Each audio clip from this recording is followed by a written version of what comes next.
kami masih bisa terbuka Tuhan. Kami tetap memandang-Mu Yesus. Selama kami masih bisa bernafas Tuhan, kami mau menyembah-Mu Tuhan. Ya Raba, ya Raba, Raba, Raba, ya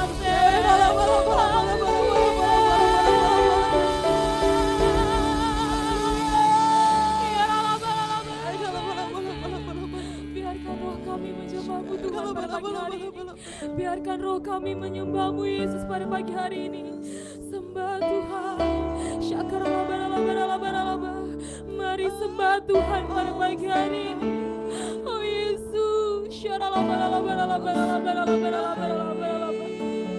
Selama organ tubuh kami masih bisa bergerak dengan sehat Tuhan, Engkaulah Allah yang kami sembah. Engkaulah Allah yang kami sanjung. Ini sembah kami Tuhan. Ini sembah kami Yesus.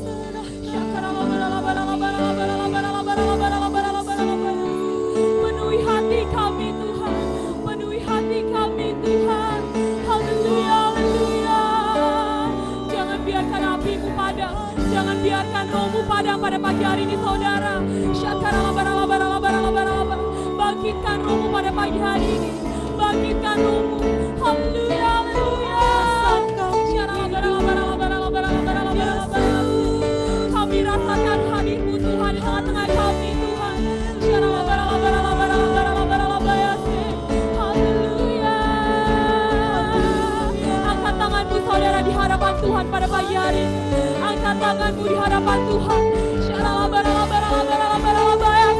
Sebab hanya Engkau yang layak disembah Yesus. Raja di atas segala raja. Engkau memegang kehidupan kami Tuhan. Engkau memegang setiap kehidupan kami Bapa. Sebab selama kami masih ada di dunia ini Tuhan, Engkau tetap menyertai kami Tuhan. Engkau tidak pernah meninggalkan kami Tuhan meskipun Tuhan. Kami mengucap syukur memiliki Allah yang besar, memiliki kasih-Mu Tuhan.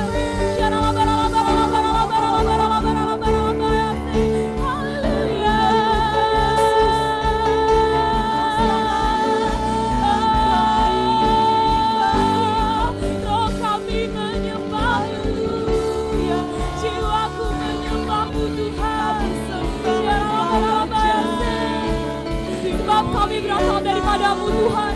Kami bukan berasal dari dunia Tuhan. Maka kami hidup bukan dengan gaya duniawi Yesus.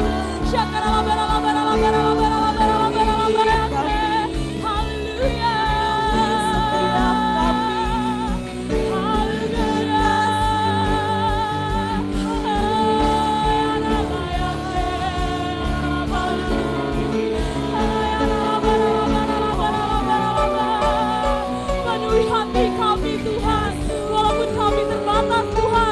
Hadirat-Mu tidak pernah terbatas dalam hidup kami Tuhan.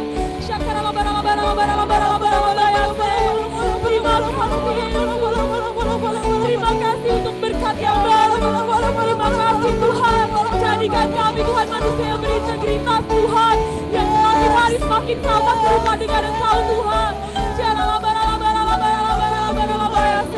Dan kami mau katakan di 2021 ini Tuhan, hidup kami dipulihkan, Indonesia dipulihkan Tuhan.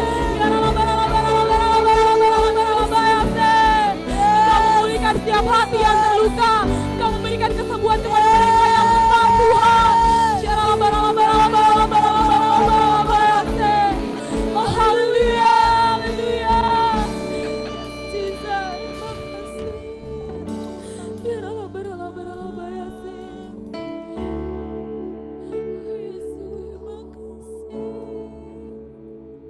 Terima kasih Tuhan.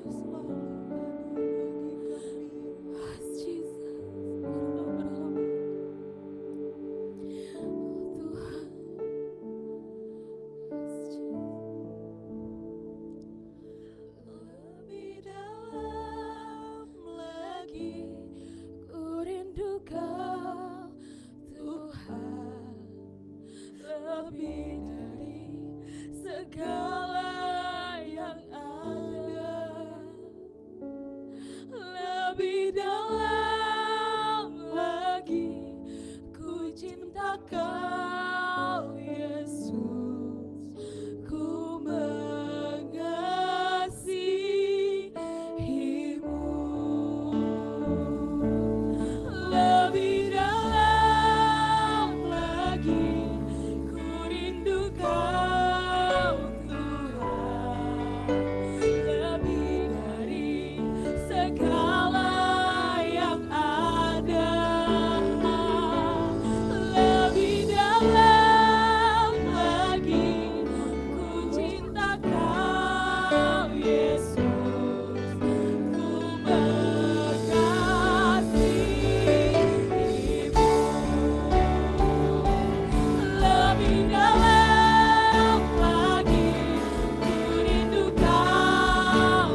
menari dan melompat bagimu Bapa, yang siap untuk memuji nama Tuhan. Mari kita sama-sama katakan amin. Haleluya. Kita sama-sama bangkit berdiri yuk saudara. Kita sama-sama memuji Tuhan karena kasih Allah tidak pernah berkesudahan. Yes, amin. Haleluya. Kita berikan tarian yang terbaik pada pagi hari ini.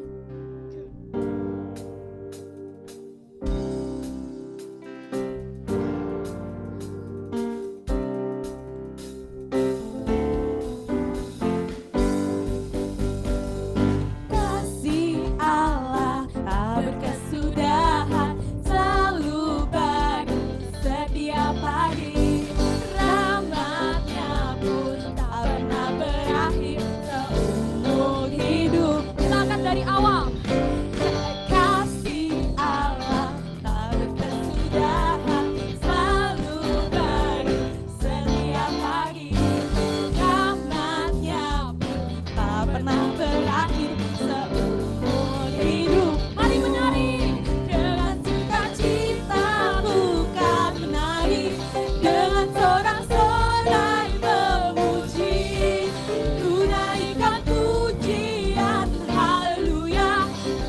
bagi Dia Sang Raja. Dengan sukacita bukan menari, dengan sorak-sorai memuji, tunaikan pujian haleluya. Nyanyi bagi Dia Sang Raja, nyanyi bagi Dia Sang Raja.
Dengarkan pesan firman Tuhan pada pagi hari ini.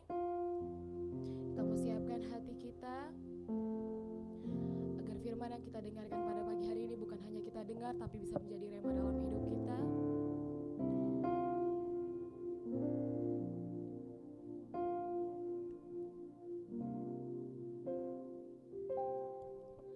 Ku hidup karena anugerah-Mu. Tiada satu pun dapat ku banggakan, semua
Shalom semua! Di dalam edisi Voice of Pentecost kali ini, kita akan membahas satu topik yang sangat menarik, yaitu teologi kemakmuran, benar atau salah.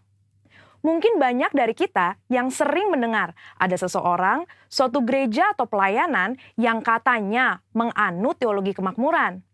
GBI Jalan Gatot Subroto pun tidak luput dari anggapan tersebut. Namun, perlu diketahui bahwa gereja kita sama sekali tidak menganut teologi kemakmuran. Supaya kita tidak terjebak di dalam pengajaran tersebut, mari kita sama-sama mempelajari dan memahami 4 hal mengenai hal kekayaan dari kitab Ulangan pasal 7 sampai 9, yaitu saat Tuhan mengajarkan kepada bangsa Israel selama di padang gurun. Yang pertama, kita tidak mengidentifikasikan diri kita berdasarkan kekayaan kita. Di dalam Ulangan 7 ayat 7 jelas mengajarkan bahwa Tuhanlah sebagai pencipta kita yang menentukan harga diri kita, bahwa kita adalah mulia dan berharga di matanya.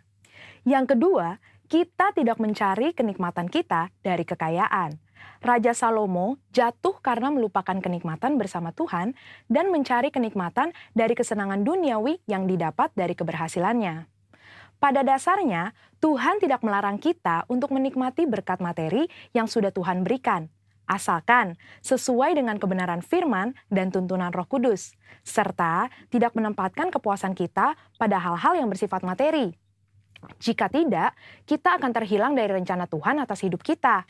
Yang ketiga, kita tidak menaruh kekuatan kita pada kekayaan, karena uang seringkali membuat pemiliknya merasa memiliki kendali dan kekuatan. Uang juga dapat membelokkan rasa keadilan seseorang dan membuat pemiliknya merasa lebih berkuasa dari orang lain. Dan yang keempat, kita tidak mencari tujuan hidup dari kekayaan. Di dalam Matius 6 ayat 24 dan Lukas 16 ayat 13, Yesus menyatakan bahwa kita tidak dapat melayani dua tuan. Dan di dalam Ulangan 8 ayat 18 juga dengan jelas berkata bahwa Tuhanlah yang memberi kekuatan untuk menghasilkan kekayaan dan mengenapi perjanjian Abraham, yaitu berkat bagi Israel, supaya melalui Israel semua kaum juga dapat diberkati.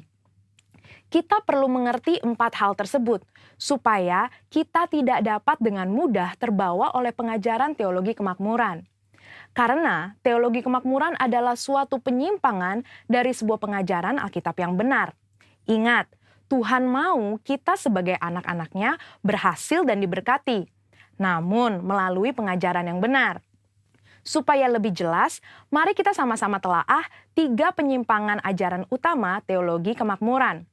Ajaran yang pertama dikatakan bahwa Allah menginginkan semua anak-anaknya berhasil. Kalimat ini sebetulnya tidak salah, namun menjadi salah jika dipahami secara ekstrim, yaitu jika kita tidak diberkati atau berhasil, artinya kita bukanlah anak Tuhan. Padahal di dalam Yosua 1 ayat 8 dengan jelas mengajarkan bahwa tolak ukur menilai keberhasilan tidak dapat dinilai secara materi. Sebaliknya, untuk berhasil, kita juga perlu merenungkan, memperkatakan, dan melakukan firman Tuhan di dalam kehidupan kita. Selanjutnya, ajaran teologi kemakmuran yang kedua dikatakan penebusan Yesus di kayu salib adalah penebusan dari kemiskinan, penderitaan, dan sakit penyakit, di mana jika orang tersebut percaya sepenuhnya, maka tidak akan mengalami penderitaan.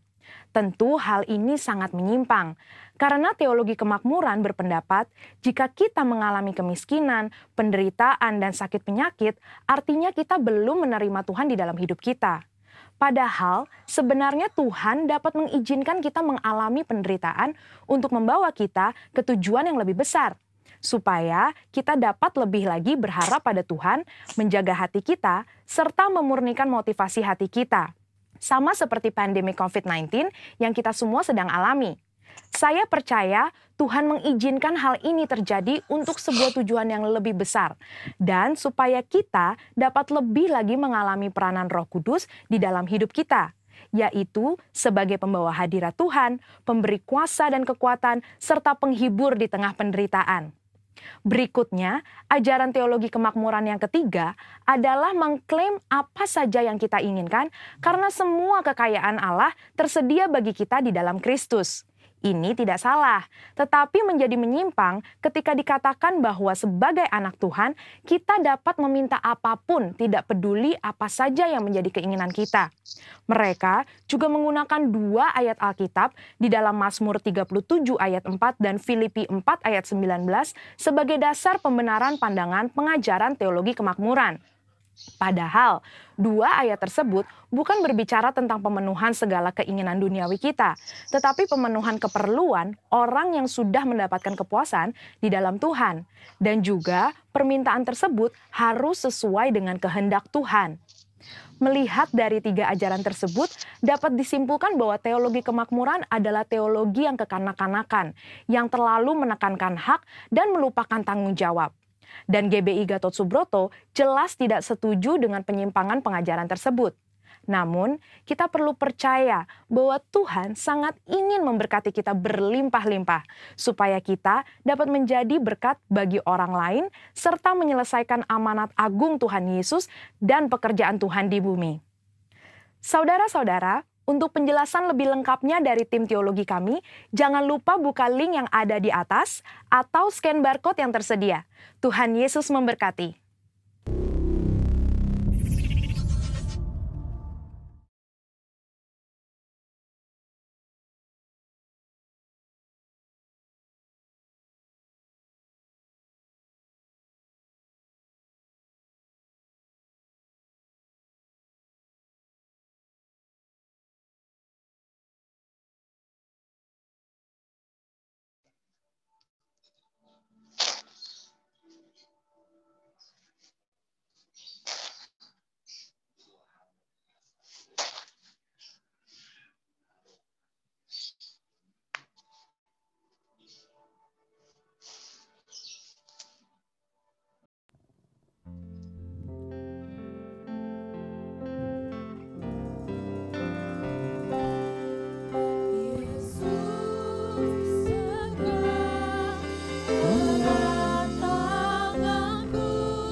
Mari kita satu di dalam doa.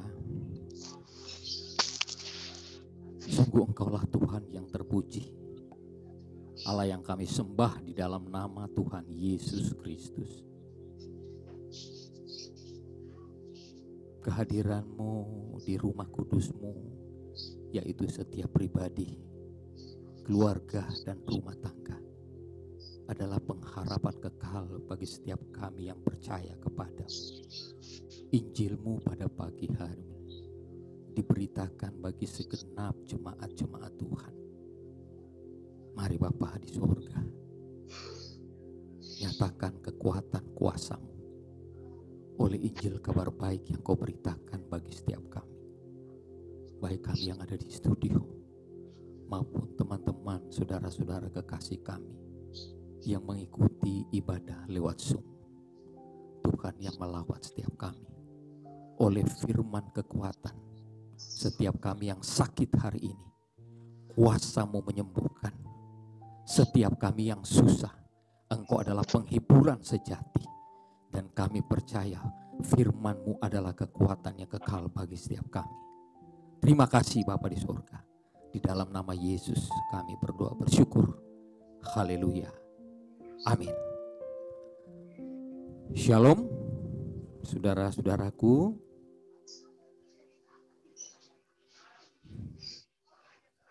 Mari kita buka firman Tuhan.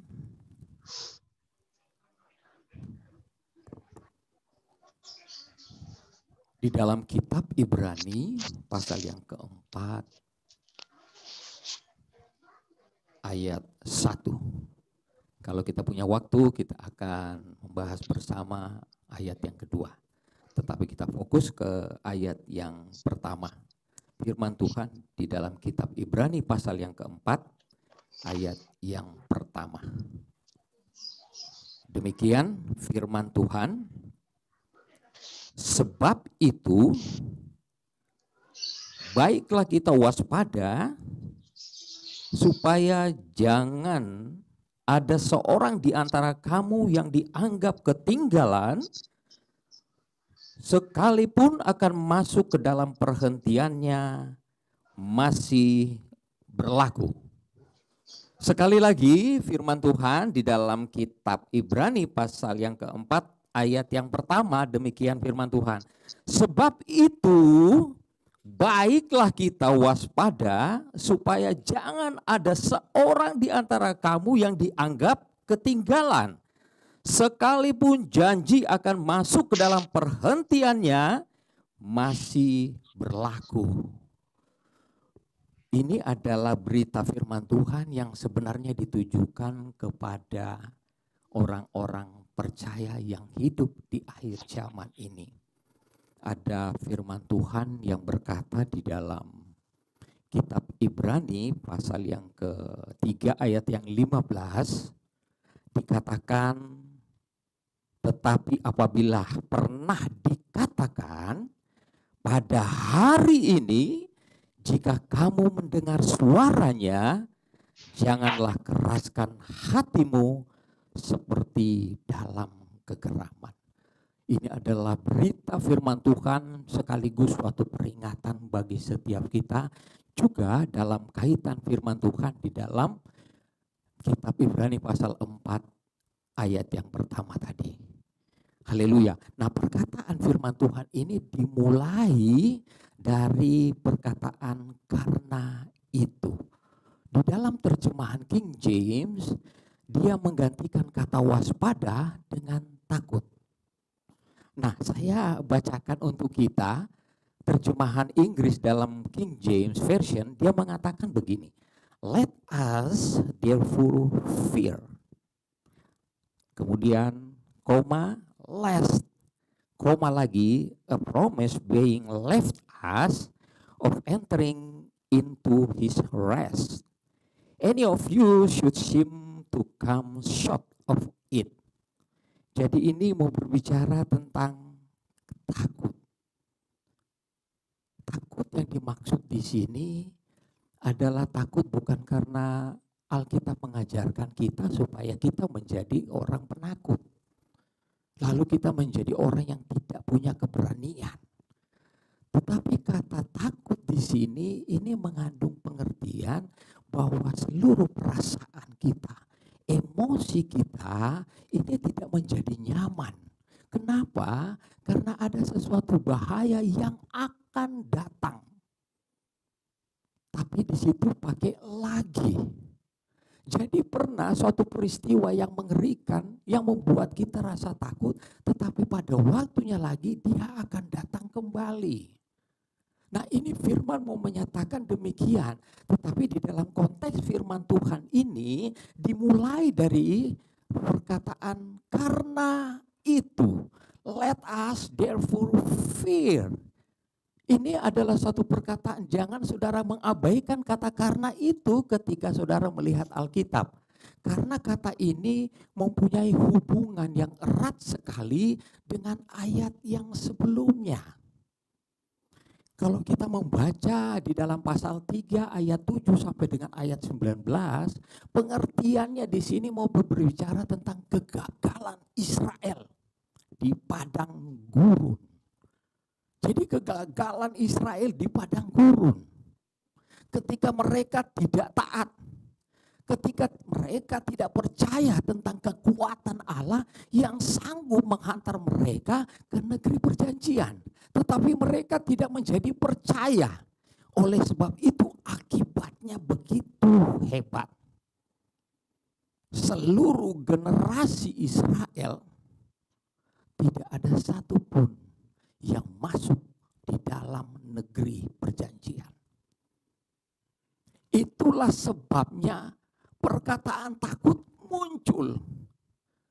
Alkitab atau penulis firman Tuhan ini mengingatkan kita, takutlah.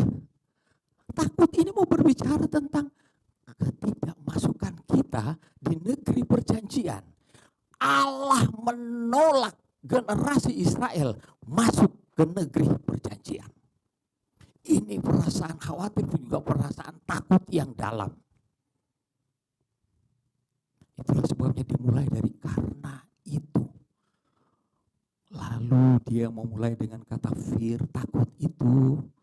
Lalu kemudian dia mengatakan lest. Lest ini mau berbicara tentang jangan sampai. Jadi ketakutan yang telah terjadi, peristiwa yang lalu yang telah terjadi sebagai contoh, ini adalah contoh bagi kita yang hidup di akhir zaman ini, contoh bagi Israel yang tidak masuk di dalam negeri perjanjian. Itulah sebabnya dikatakan lest, jangan sampai.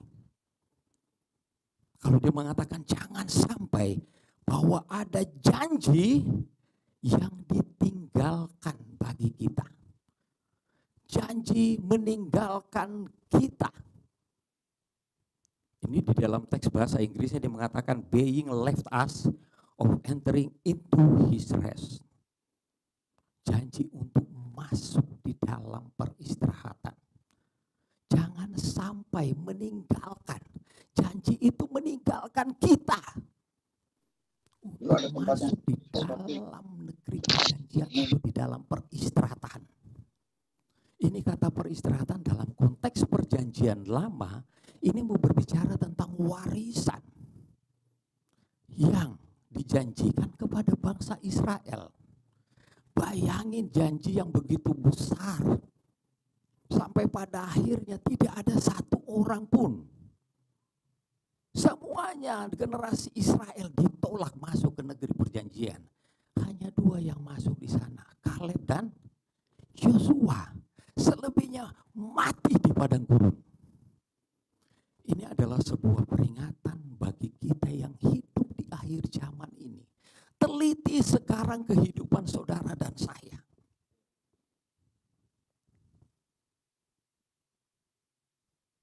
Karena hidup kita sekarang ini tergantung kebenaran firman Tuhan oleh iman.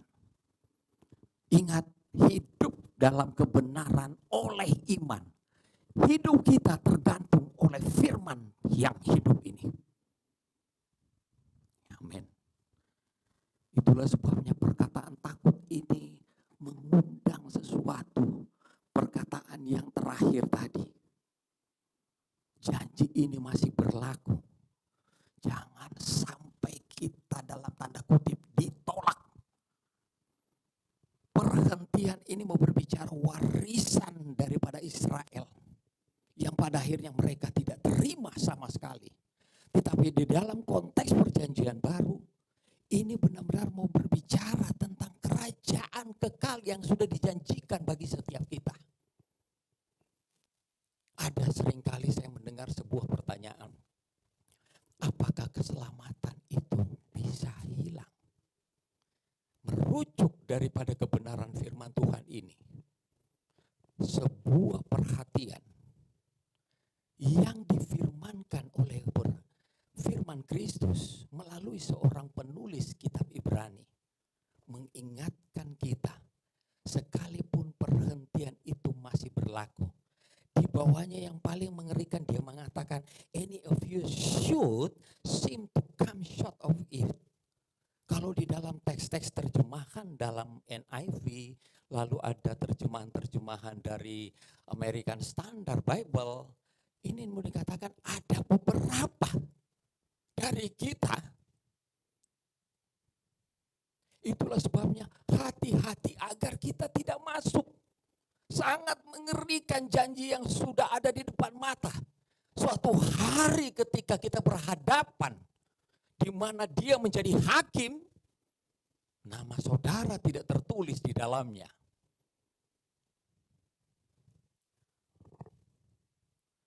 Sesuatu yang mengerikan. Saya membaca ini. Firman ini benar-benar menampar saya, saudara.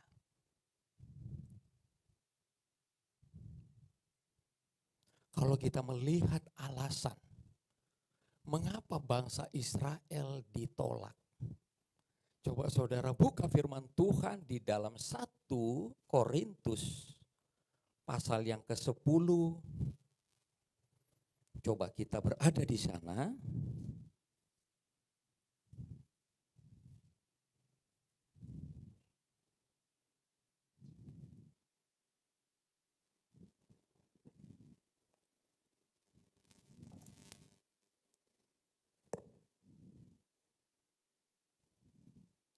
Satu Korintus pasal yang ke-10.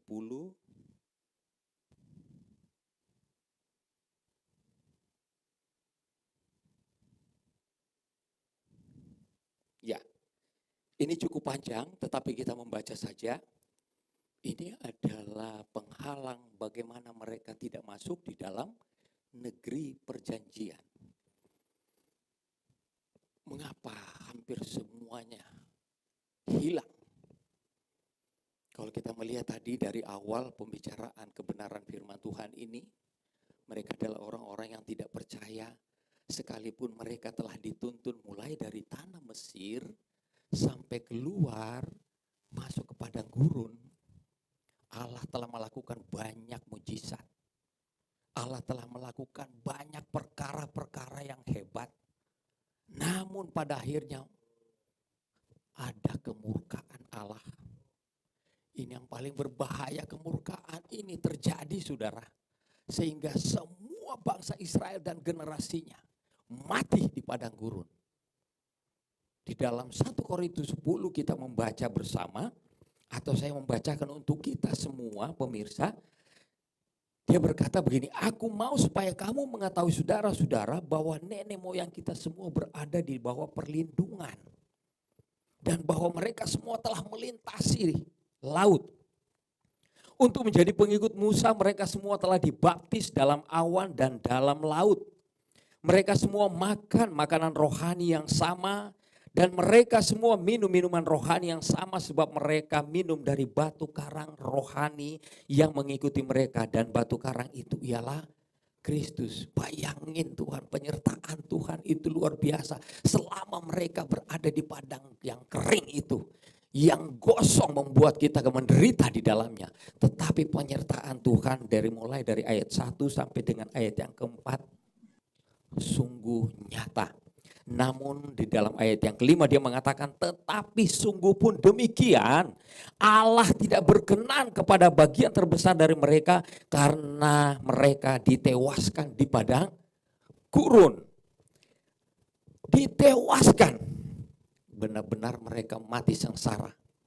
Bukan mati mungkin sakit, ada yang sakit. Tapi lebih banyak mereka mati dalam penderitaan, bukan saja kesakitan. Tapi ada yang dipatuk ular. Macam-macam terjadi di sana, bagaimana murka Allah terjadi atas kehidupan bangsa Israel pada waktu itu. Dan ini menjadi contoh kita di akhir zaman ini. Haleluya. Semua ini telah terjadi sebagai contoh bagi kita untuk memperingatkan kita di dalam ayat yang ke-6. Supaya jangan kita menjadi yang pertama adalah penyembah-penyembah berhala, sama seperti beberapa orang dari mereka. Seperti ada tertulis, maka duduklah bangsa itu untuk makan, minum, kemudian bangun mereka dan bersukaria. Perkataan yang disebutkan sebagai penyembahan berhala, benar-benar mereka lakukan itu. Sama seperti di dalam, saudara tidak perlu buka, di dalam Keluaran 32 ayat 6 dia mengatakan, dan keesokan hari mereka mempersembahkan korban bakaran. Ini bukan korban bakaran kepada Allah, tapi kepada lembu itu. Betapa banyak kita sekarang dalam konteks PB sekarang ini, kita banyak ke gereja, tapi pikiran kita hanya tertuju kepada kebendaan seperti ini. Kita begitu rohani ketika kita berada satu hari Minggu di rumah Tuhan, di gereja. Tapi setelah itu, kami seperti mereka ini. Sifat kehidupan kita hampir tidak berubah. Ketika kita berada bersama dengan mereka. Pagi-pagi mereka mempersembahkan korban. Tapi kehidupan selanjutnya seperti dunia lagi. Yang paling berbahaya adalah ketika mereka makan minum. Hidup mereka seperti itu. Sungguh sangat mengerikan. Ini adalah suatu peringatan keras bagi kita. Lalu yang kedua dia mengatakan seperti ini. Janganlah kita melakukan percabulan seperti yang dilakukan oleh beberapa dari mereka sehingga pada suatu hari mereka tewas 23.000. Ingat, tubuh kita ini adalah bait roh Allah. Tubuh yang suci, yang dikuduskan di dalam nama Bapa, Putra, dan Roh Kudus. Bagaimana mungkin kita menyerahkan kehidupan yang masa lalu itu sudah terlewati, dibaharui oleh darahnya. Lalu kita kembali kepada kehidupan yang semula. Mungkin Anda dan saya tidak melakukan hal itu secara nyata. Tapi ingat, hatimu tidak bisa dibohongi. Ingat, Tuhan melihat perbuatan, tapi Tuhan juga melihat hatimu. Berhati-hatilah kita menggunakan pikiran, perasaan dan tindakan kita. Karena semua itu, kalau kita tidak berada di dalam anugerah ini, kita adalah orang-orang yang mudah terhanyut oleh dunia. Ini adalah contoh yang mengerikan dari bangsa Israel, umat pilihan Tuhan. Bagaimana mereka ditolak untuk masuk di dalam negeri perjanjian. Saya tidak mengatakan yang mudah, tapi yang tua pun bisa melakukan hal yang sama. Kesempatan itu banyak. Dunia ini menawarkan keenakan hidup. Tetapi ujung-ujungnya itu adalah maut. Mengerikan, saudara. Ngapain kita bergaul dengan dunia yang membawa kita kepada kematian? Peringatan-peringatan yang kedua ini juga mengerikan bagi kita. Lalu dia mengatakan di dalam ayat yang 9, dan janganlah kita mencobai Tuhan seperti yang dilakukan oleh beberapa orang dari mereka, sehingga mereka mati di pagut ular. Di dalam teks bahasa di dalam Bilangan 21 ayat 5 dia mengatakan gini. Lalu mereka berkata melawan Allah dan Musa, mengapa kamu memimpin kami keluar dari Mesir ini? Supaya kami mati di padang gurun ini, sebab di sini tidak ada roti dan tidak ada air. Dan akan makanan hambar ini kami telah muak. Mereka makan roti mana? Mereka makan burung. Mereka muak dengan itu. Mengapa engkau membawa kami di tempat ini? Inilah yang membuat Allah murka, saudara. Sehingga pada waktunya dia mengatakan engkau tidak akan masuk di tempat perhentianku. Betapa sebuah peringatan ini berlaku bagi hidup kita sekarang ini. Untuk apa saudara hidup dengan nyaman, harta berkelimpahan, tetapi Kristus tidak berdiam di dalamnya? Bukankah dia telah memilih saudara untuk menjadi tempat tinggalnya, menjadi rumahnya? Kenapa di dalam rumah itu tidak ada pujian? Kenapa di dalam rumah itu sepi? Tidak ada sesuatu yang menghangatkan dia. Tidak ada sesuatu yang menggembirakan dia. Yang ada di dalam itu adalah semua hal-hal yang duniawi, benar. Sampai ingat firman Tuhan mengatakan mereka dipagut ular. Tidak enak dipagut ular, sakit. Apalagi ular kobra.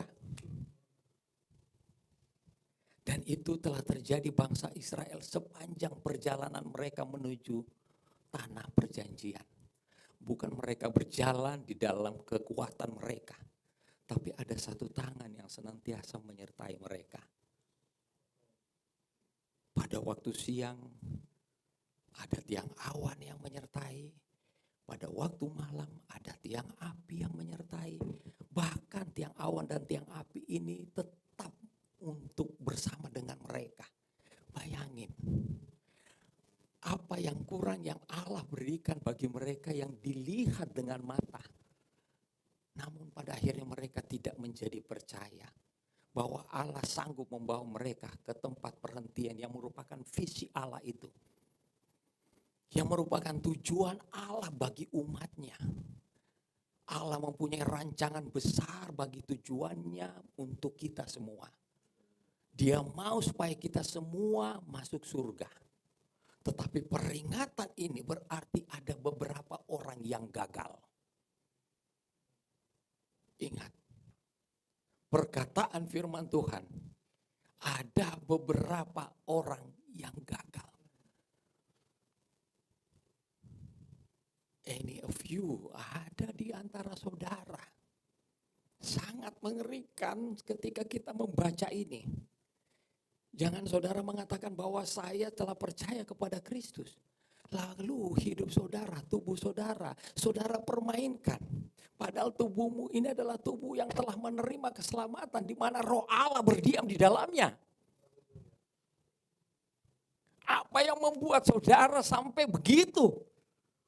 Itu bukan jalannya. Mengapa kita berjalan di tempat yang tidak semestinya harus kita ada di dalam? Tapi lebih daripada itu, ini adalah masalah perbuatan. Tapi yang paling mengerikan kalau kita membaca firman Tuhan di dalam kitab Ibrani pasal 10, ayat yang ke-25. Ini adalah perhatian firman Tuhan kita, di mana ada sesuatu yang sering kali, bahkan banyak kali diingatkan bagi kita, supaya kita tidak menjauhkan diri daripadanya. Terlalu gampang kita diambil untuk hal itu. Apalagi di tengah-tengah pandemi ini. Semakin banyak orang yang tidak datang ke gereja. Gereja bukanlah tempatnya. Tapi semakin banyak tubuh Kristus ini yang tidak dimanfaatkan bagi kemuliaan. Mereka lebih banyak berbaring.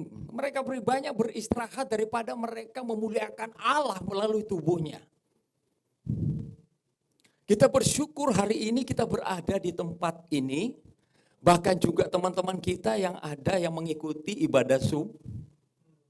Kita sama-sama memuliakan dia dengan tubuh. Muliakanlah tubuh dia dengan tubuhmu. Betapa berharganya kita. Namun ada orang yang mengatakan, siapa aku ini? Hei, kamu itu orang berharga. Kalian belum tidak ditebus dengan barang murah. Baik emas, mau perak, bukan itu. Itu tidak ada artinya. Tapi dia menebus kita dengan tubuhnya. Hancur, darahnya tercurah. Terlalu mahal. Lalu kita mengatakan bahwa siapa aku ini? Aku orang berdosa. Tidak, saudara bukan orang berdosa. Saudara adalah orang-orang yang telah dibenarkan di dalam Dia. Coba saudara perhatikan firman Tuhan di dalam 2 Korintus 5 ayat 21.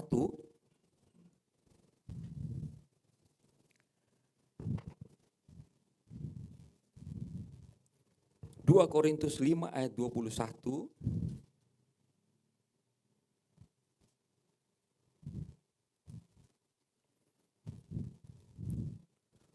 Demikian firman Tuhan. Dia yang tidak mengenal dosa telah dibuatnya menjadi dosa karena kita, supaya dalam Dia kita dibenarkan. Bagaimana mungkin saudara mencap diri saudara sekarang? Kita mencap diri kita sebagai orang-orang yang berdosa. Padahal kita ini sudah dibenarkan. Sudah dibenarkan di dalam Dia. betapa berharganya hidup saudara dan saya ini. Bahkan dia telah menjanjikan di dalam kitab Ibrani pasal 3 tadi ayat yang ke-15, kita ini adalah bagian dalam rancangannya. Asal saudara tidak goyah di dalamnya.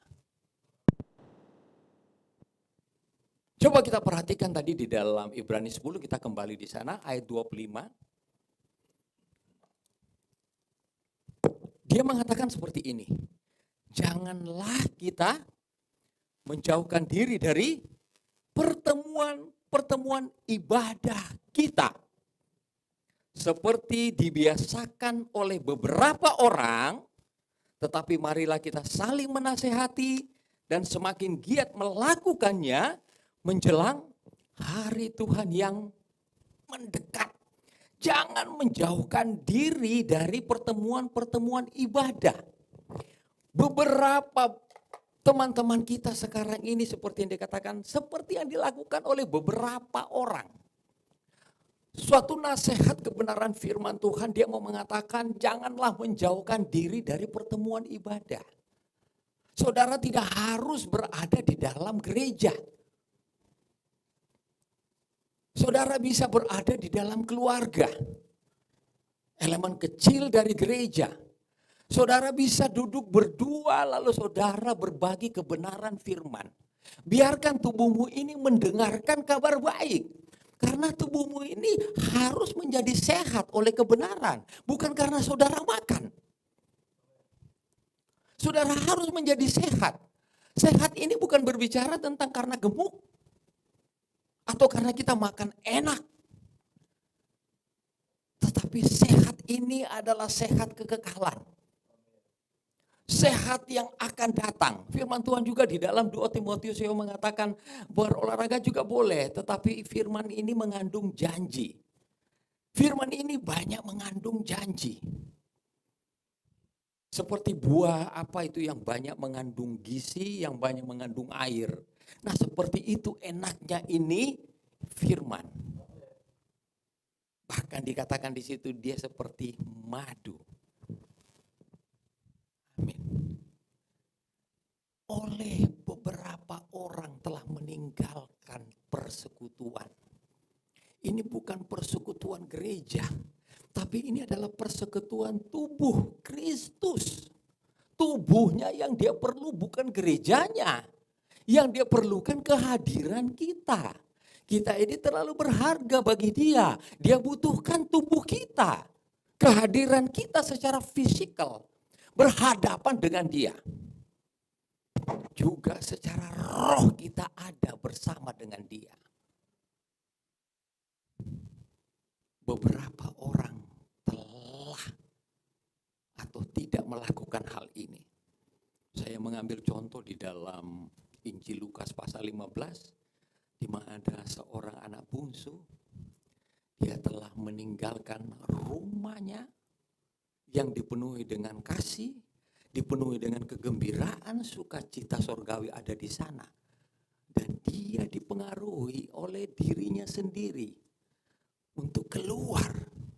Bagaimana iblis bekerja begitu dahsyat untuk seorang anak bungsu yang hidupnya nyaman di dalam rumahnya.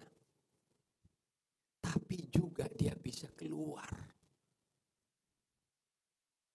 Dia menghamburkan kehidupannya di sana dan sangat mengerikan. Sampai pada akhirnya dia harus makan makanan yang tidak semestinya bagi seorang anak bungsu yang lahir di dalam rumah yang baik, ayah yang baik. Ini sebenarnya adalah semacam metamorfosis, sebenarnya perbandingan. Bahwa di dalam Kristus pemeliharaan itu sempurna. Apa yang saudara butuhkan ada di dalam Dia. Tetapi mengapa kita banyak keluar dari beberapa mereka keluar di dalam persekutuan tubuh ini dengan Kristus? Pengaruh dunia itu sangat-sangat mengerikan. Sekecil apapun yang namanya dunia bisa mempengaruhi kehidupan kita. Oleh sebab itu, untuk hukum yang perbuatan-perbuatan ini, bagi saya tidak diperhitungkan di dalam konteks perjanjian baru. Karena yang diperhitungkan ini adalah yang mengganggu anaknya. Yang mengganggu kita. Seperti tidak ada lagi di dalam persekutuan tubuh Kristus. Ini yang menjadi fokus Allah sekarang ini. Karena banyak kita sekarang di tengah kesusahan pandemi sekarang ini, sudah banyak yang tidak berada dalam persekutuan ini. Mereka mungkin lebih senang dengan kesibukan mereka, kesibukan dunia. Hati-hati saudara. Kita tidak tahu karena firman Tuhan mengatakan aku datang seperti pencuri di malam hari. Tidak ada seorang pun yang tahu. Sampai pada akhirnya waktu itu juga datang. Ini adalah sebuah peringatan bagi kita. Ayo saudara, bangkitkan imanmu. Supaya benar-benar tubuh Kristus ini bermanfaat. Berguna bagi kemuliaannya. Kita tidak bisa bermain-main dengan hidup ini. Hidup ini kita berada di bumi terlalu banyak perangkap atau trap yang dibuat oleh si jahat supaya kita tersandung. Tapi saudara tidak perlu khawatir juga karena Tuhan adalah Allah yang menyertai kita. Coba kita buka yang terakhir saudara, firman Tuhan di dalam 2 Petrus 3 ayat yang ke-9.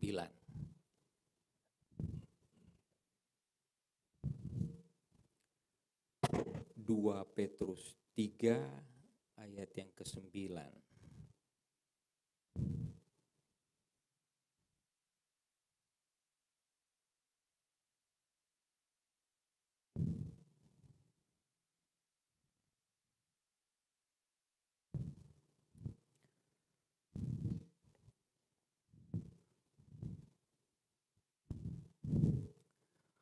Saya bacakan untuk kita.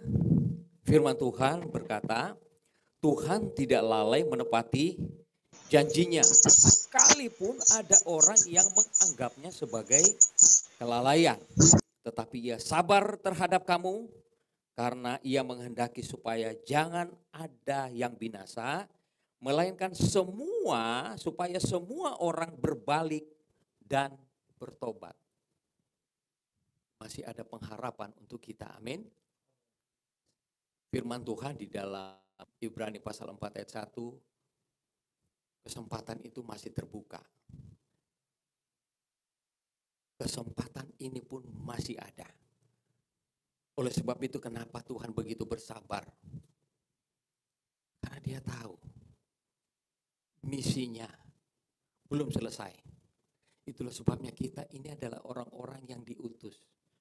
Saudara tidak mungkin berpangku tangan melihat ada seseorang yang tidak dapat atau terhilang. Inilah waktunya bagaimana kita berkarya di dalam Kristus. Abdikan kehidupan saudara dan saya ini untuk kebaikan orang lain. Saya pernah nonton satu cerita saja, saya pernah nonton film yang namanya Pay to Forward. Artinya itu, sudah pernah ada yang nonton? Pay to forward, membayar di depan. Dia melihat kebaikan Tuhan di dalam hidupnya.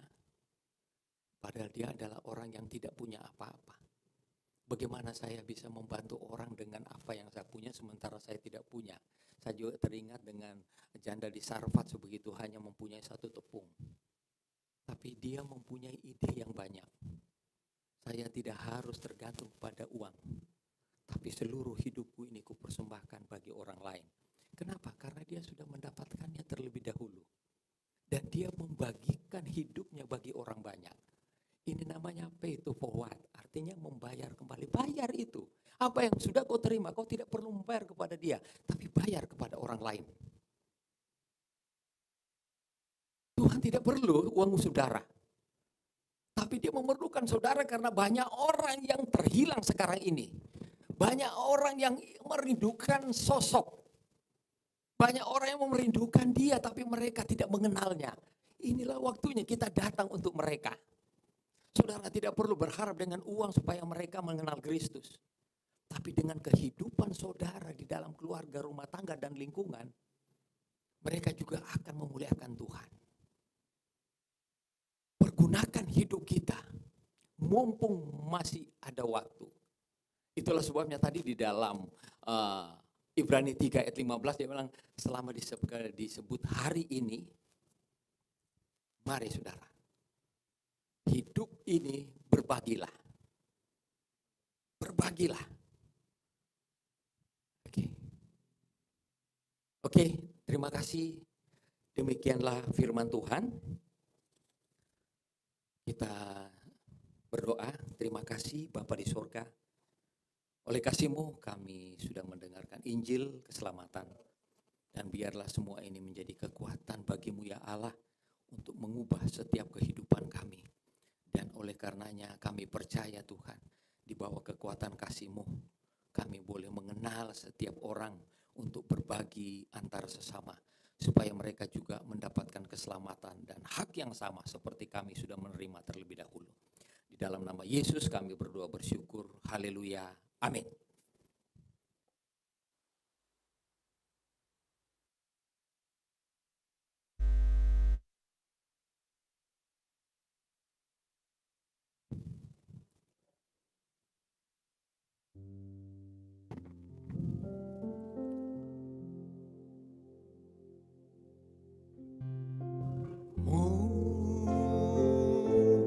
Muji kebesaran-Mu,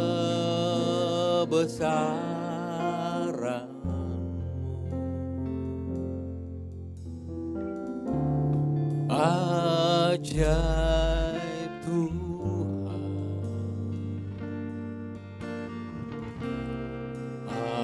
ajaib Tuhan.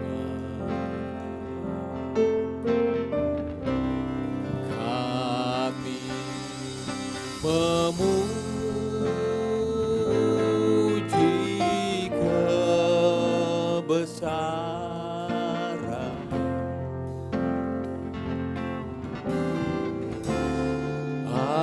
ajaib Tuhan,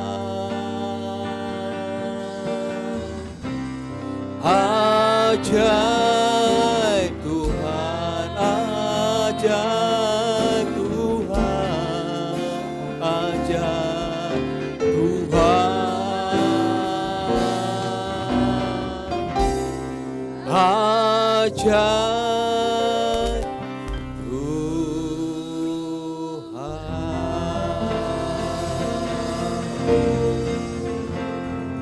Mari kita berdoa. Bapa di sorga, Allah yang kami sembah di dalam nama Yesus. Terima kasih Bapa di sorga oleh pertemuan yang indah ini. Suatu persekutuan yang manis bersama dengan Engkau. Kami tidak mengharapkan upah karena kami adalah orang-orang yang telah menerima anugerah keselamatan di dalam Engkau. Yesus Allah kami yang hidup. Kami membawa setiap doa, beban bagi orang lain, bagi bangsa ini, bagi kehidupan gereja, pribadi lepas pribadi, keluarga, dan rumah tangga. Dan biarlah setiap doa kami adalah dupa yang harum di hadapan-Mu. Bapa di sorga, terima kasih. Kami berdoa bagi gereja-Mu, GBI, BKP, Aston, di mana Engkau sendiri telah menjadi penyelenggara akan gereja-Mu ini Tuhan. Mengutus seorang hamba-Mu bersama keluarganya, Bapak Pendeta Rudi Siregar bersama ibu dan anak-anak. Tuhan adalah kekuatan.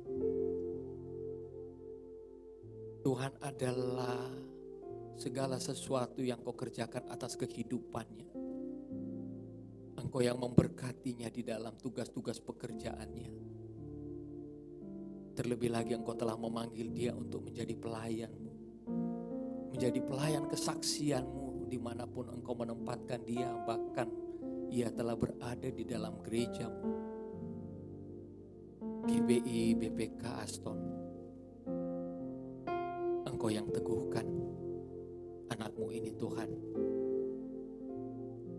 supaya Injil yang diberitakan melalui gereja-Mu ini menguatkan, menghibur, menegur, memelihara. Bahkan lebih daripada itu Tuhan Yesus, gereja-Mu bertumbuh di dalam kekuatan iman. Jemaat-jemaat Tuhan semakin kuat, semakin teguh.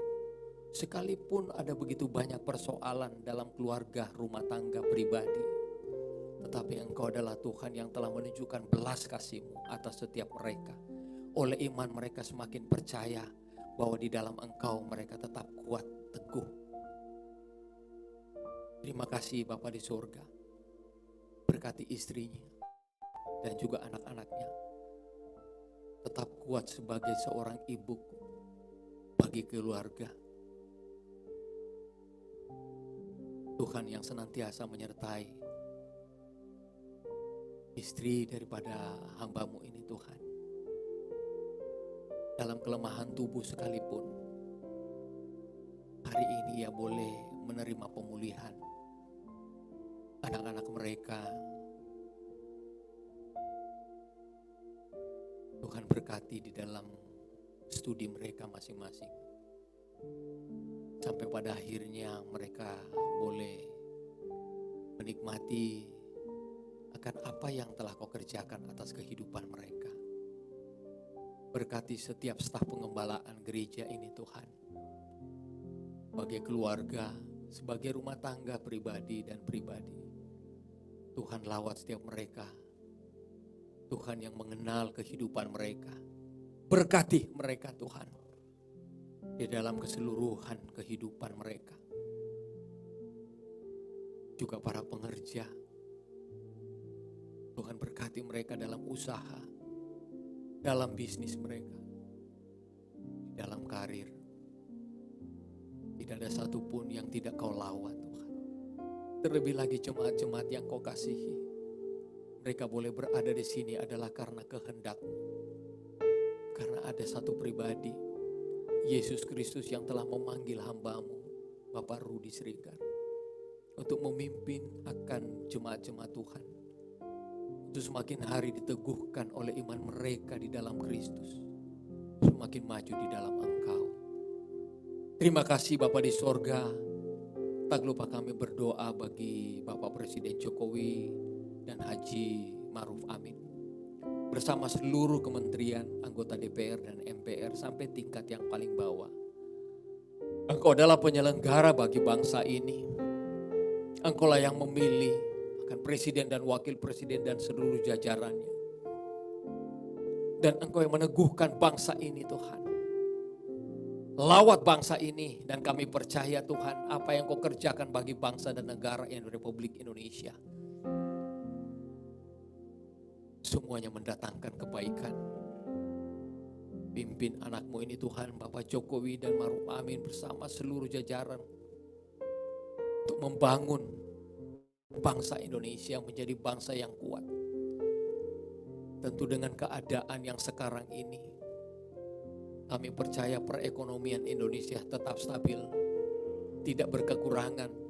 Semua masyarakat bersuka cita, tidak ada yang sakit, tidak ada yang berkekurangan di dalam kehidupan mereka. Lawat setiap mereka yang sakit hari ini Tuhan. Begitu keras sekarang pandemi ini. Tuhan tolong setiap mereka yang terbaring sakit. Tuhan tolong setiap tubuh-tubuh yang sedang terbaring dalam kelemahan. Lawat setiap pribadi, keluarga dan rumah tangga mereka masing-masing Tuhan. Terima kasih kami serahkan mereka juga ke dalam tangan. Terima kasih Bapa di sorga. Inilah doa dan permohonan kami di hadapan-Mu. Engkau sedang menunggu-nunggunya dan kami telah melakukannya. Dan kami percaya Engkau telah menggenapi segala sesuatu yang kami naikkan di hadapan-Mu. Mari saudara-saudaraku, pulanglah, peliharalah firman Tuhan dalam setiap kehidupan saudara. Karena firman adalah kekuatan Allah yang menyelamatkan. Angkatlah tanganmu dan terimalah berkat rahmat anugerah yang besar dari Allah Bapa, kasih setia Yesus Kristus, dalam persekutuan Roh Kudus pada hari ini menyertai setiap kita, bahkan sampai pada kesudahannya, di mana Engkau akan datang sekali lagi, dan Engkau yang mengenal setiap nama-nama kami, keluarga, rumah tangga, pribadi lepas pribadi. Suatu saat kami akan pesta anak domba di dalam kerajaan sorga dan hidup kekal sampai selama-lamanya. Haleluya. Setiap kita yang telah menjadi percaya di dalam nama Yesus Kristus, bersama-sama kita katakan amin. Haleluya.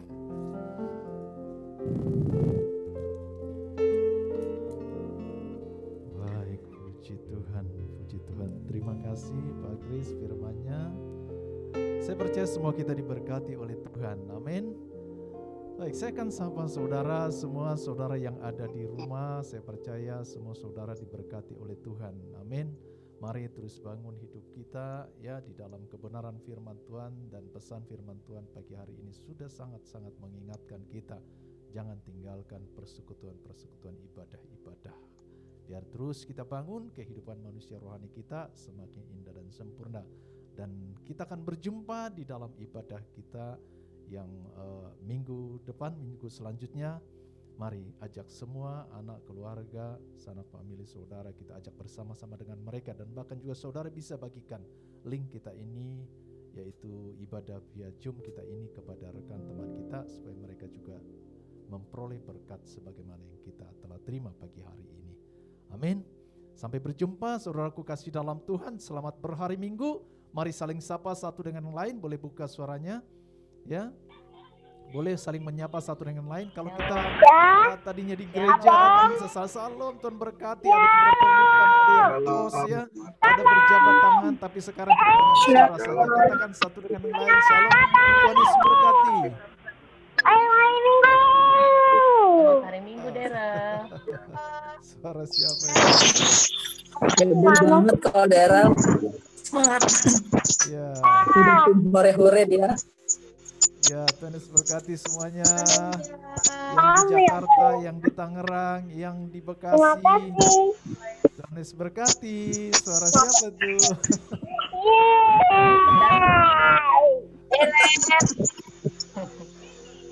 Rel.